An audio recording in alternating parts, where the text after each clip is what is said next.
विद्यार्थियों, footprints without feet इसकी summary है। हिंदी में सारांश।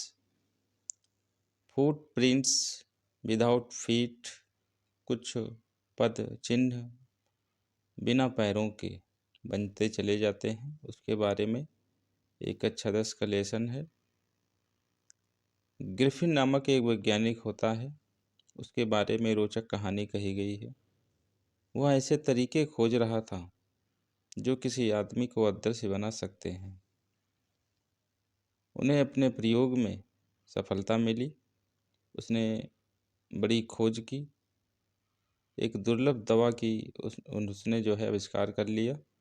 एक ऐसा सूत्र बना लिया जिसके साथ वह अदृश्य हो सकता है, लेकिन उन्हें शारीरिक रूप से छुआ जा सकता था, उसे महसूस भी किया जा सकता था।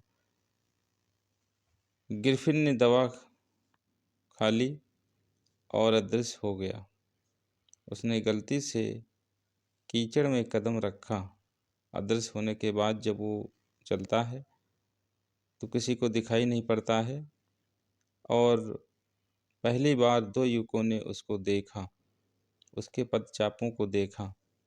जब वो चल रहा था, उसके पैरों में कीचड़ लग गया, जिसके कारण फुटप्रिंट्स बनते चले जा रहे थे। उसके पैरों के निशान का पालन करते थे। जो पदचाप उसके बन रहे थे, उनके पीछे पीछे वो दोनों बालक युवक जा रहे थे। सबसे पहले उसने देखा था कि सीढ़ियों से उतरते हुए कुछ पदचाप बन रहे थे, तो उन्हें बड़ा आश्चर्य हुआ और उनके पीछे पीछे वो चल पड़े। और तब तक उनके पीछे गए जब तक वो फुटप्रिंट्स गायब नहीं हो गए, ओझल नहीं हो गए। वह सड़कों पर चल रहा था और ठंड महसूस भी कर रहा था। उसने बहुत ही गलत समय चुन लिया था। जनवरी का मौसम था, ठंडक बहुत थी, और दवा पीने के बाद कपड़े उतारने पड़ते थे, तभी शरीर गायब होता था। इसलिए वह गर्मी महसूस करने के लिए, अपने आप को गर्म करने के लिए एक शॉपिंग सेंटर में प्रवेश करता है। दुकानों के बंद होने के बाद वह कुछ आरामदायक वस्त्र पहन लेता है। जब दुकानें बंद हो जाती हैं, रात हो जाती है, तो उसके अंदर जाकर कुछ कपड़े पहन लेता है और कुछ खाने का भी विकल्प चुनता है। वह शुरू में 1-2 कपड़ों को उतारता है और उन्हें पहनता है। एक कैफ़े की रसोई से उसे बिंद पर वह ठंडा मांस और कुछ एस्प्रेसो खाता है। बाद में उन्होंने एक दुकान में रजाई के ढेर पर सोने का फैसला किया, और फिर उसी दुकान में रजाई गद्दों का ढेर लगा था, उसी पे वो सो गया खा पी करके। अगली सुबह उठने से पहले उसने देखा कि कुछ दुकानदार उसके पीछे आने लगे थे। अगर वो सही समय से जाग जाता तो सब ठीक रहता, लेकिन उसके सहायक दुकान के दरवाज़ा खोल रहे थे। तब उसने आवाज़ सुन करके वो देखा उसने कि कोई उसकी तरफ आ रहा था। इसलिए अपने आप को बचाने के लिए फिर एक बार उसने सारे कपड़े उतारना शुरू किया, और फिर जो है वो अदृश्य हो गया। फिर सर्दियों के दिनों में फिर अपने आप को एक नग्न अवस्था में पाया। अब वह लंदन के सर्द मौसम में बिना कपड़ों के भटक रहा था। फिर उसने एक थिएटर कंपनी से कपड़े लेने का फैसला किया। उसमें कुछ नकली चीज़ें मिल जाती हैं थिएटर में, क्योंकि उसे यकीन था कि उसे अपना चेहरा ढकने के लिए भी कुछ मिल जाएगा। उन्होंने अपने चेहरे को ढकने के लिए सुस्त एक चश्मा, फर्जी नाक, नकली नाक और एक टोपी, चौड़ी टोपी और कुछ पट्टियाँ चुरा ली। फिर एक दुकानदार के यहाँ जाता है और उसके सारे पैसे चुरा लेता है।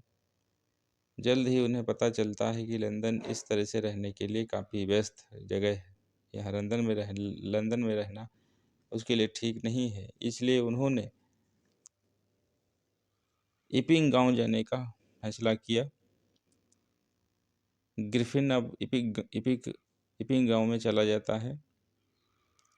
एक गांव का नाम है इपिंग। वहाँ एक सराय थी, एक होटल, जिसमें 2 कमरे वो बुक करता है।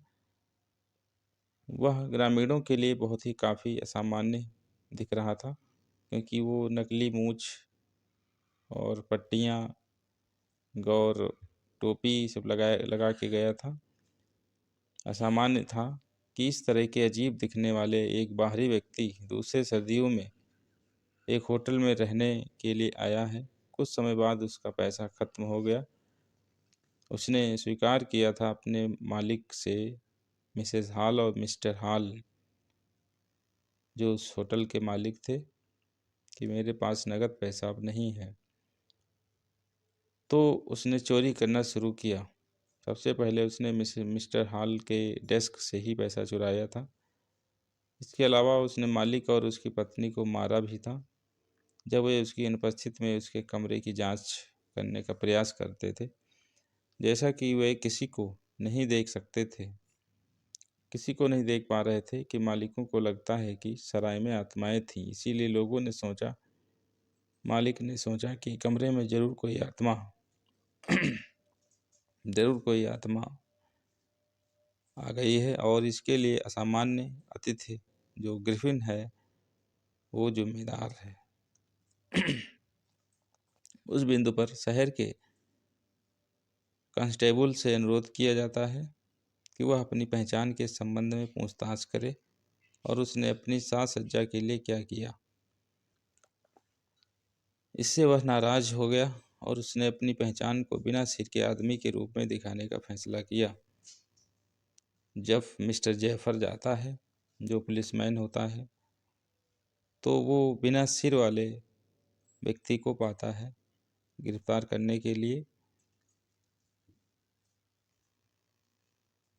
ग्रिफिन को नहीं पकड़ सकते, क्योंकि वह अपने सारे वस्त्र उतार देता है और अदृश्य हो जाता है। खूब लड़ाई झगड़ा होता है भीड़ में। कोई कहीं से एक मुक्का पड़ता है, कोई कहीं से लातें पड़ती हैं, लेकिन कोई जान नहीं पा रहा था ये मुक्का और लातें कहाँ से आ रही हैं। इस तरह से हर कोई चिल्ला रहा था, उसे पकड़ो, गिरफ्तार करो, लेकिन कहने से करना बहुत कठिन होता है। कोई ये नहीं सोच पा रहा था कि वो कहाँ चला गया। उसने फिर अपने आप को पब्लिक से बचा लिया था, भीड़ से बचा लिया था, और ग्रिफिन इस तरह से वहाँ से बचकर चला जाता है।